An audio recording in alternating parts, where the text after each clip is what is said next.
Look, I saw Jake Tapper of CNN even say, start to elicit a line of questioning or answers that Donald Trump was reckless to shake off his security guard so that he could expose himself and shake his fist and shout, "Fight, fight, fight," instead of running away, in fear. Listen, in fact, Donald Trump's reaction to being shot. By the way, can I just comment on that? What does that say to you about the man, and what does it do to his election campaign?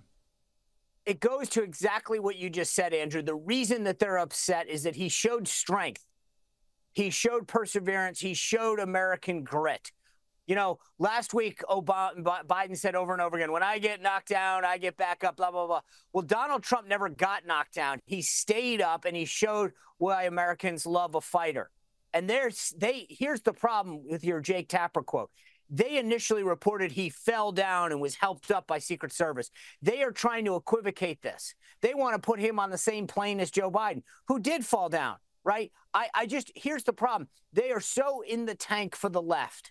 They're trying anything they can do to undermine him. That was a sign of strength, and that picture will go down in history as one of the most iconic American moments. And I think they just hate it.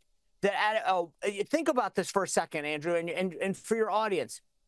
In your most vulnerable state, having been your life attacked, and you still don't at that moment know if more bullets are coming, who else has been hit, how bad you yourself have been hit.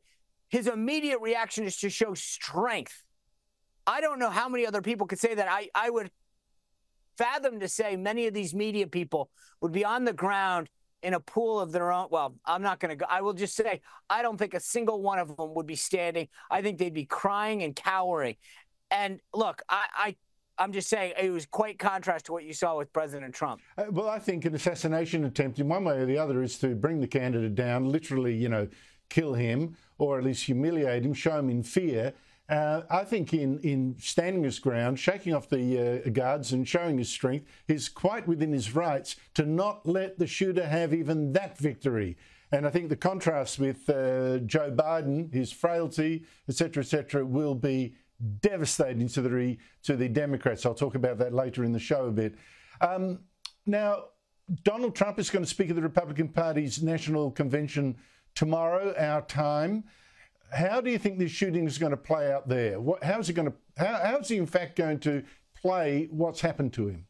I think that we are going to truly see Donald Trump come out and use this as an opportunity to really exhibit the strength and contrast it to the weakness that he wanted to this week. This was the theme going into the week, strength versus weakness. And his resolve and his fortitude after this incident occurred is going to even further exacerbate that message that he wanted to. I think that's absolutely correct. But now, another matter here, Sean. I've shown video of people at that event pointing out the shooter on the roof, police looking around. There are reports one got a ladder and got up on the roof, got shot at by the shooter or something like that, or had the gun pointed at him, ducked down. You saw also a sniper on the roof near the president having a second look, which is fatal, that little pause, perhaps. That the roof was even unsecured in the first place, just 140-odd metres from the president. Why hasn't the director of the Secret Service been fired for these astonishing security lapses?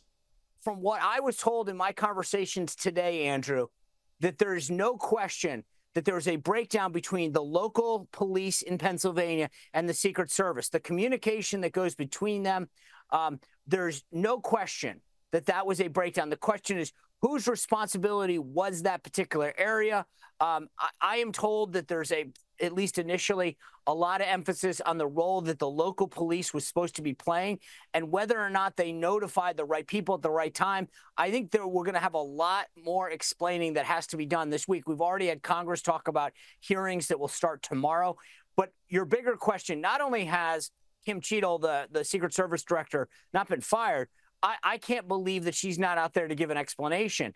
And I think there's probably a good reason, because they don't like what they have to say to the American people. I think that's absolutely correct. I think she's hiding, to be honest. Sean Spicer, thank you so much indeed for your time. You bet, Andrew.